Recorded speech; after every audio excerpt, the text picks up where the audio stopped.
Izi modoka ukoresha zari zaribiwe mu gihugu cya Afrika y'Epfo, imwe yafashwe yerekeza mu gihugu cya Kongo Kinshasa, iya kabiri ifatirwa ku mpaka wa Gatuna iva mu gihugu cya Uganda, indi ifatirwa ku mpaka wa Rusumo yinjira mu Rwanda. Umuyobozi wa Interpol mu Rwanda, ACP Peter Karake, avuga ko nubwo abazibye bagerageje kuzihindurira ibyangombwa hari bidashobora guhindurwa.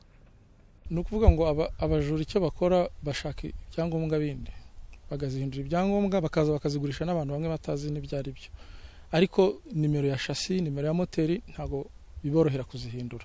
Twicyo tuba dufite muri systeme dukoresha tureberaho nukureba ko iyo modoka igeze ku mpaka wacu ifite nimero za chassis na moteri bihuye n'imodoka ishakishwa n'ibihugu dukorana mu buryo dufatanya na bwa Interpol.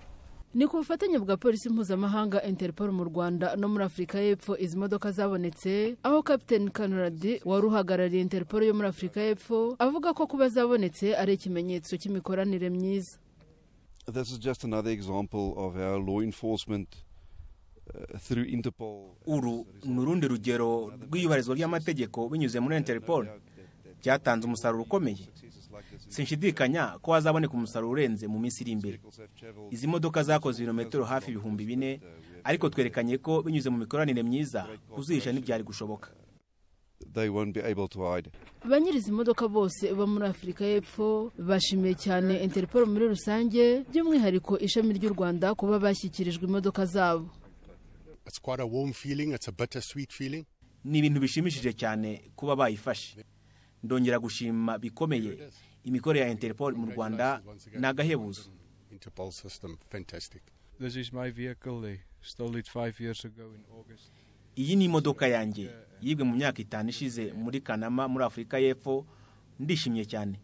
Shimira Interpol ku kazi keza bakoze bakangarurira imodoka. For the guys who do the job to get the vehicles back. Umuyobozi wa Interpol mu Rwanda ahamagarira abanyarwanda kwitwararika mu gihe bagura imodoka zakoreshejwe.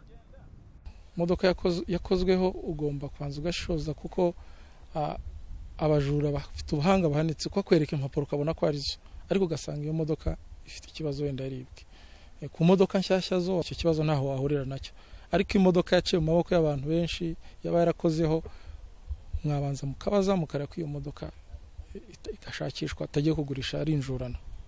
Izi modoka zasubijwe ba nyirazo bari kumwe n'abahagarariye Interpol muri Afrika y'Epfo ndetse n'ibigo by'ubwishingizi bakorana nabyo bizabafasha kuzigeza mu gihugu cyabo.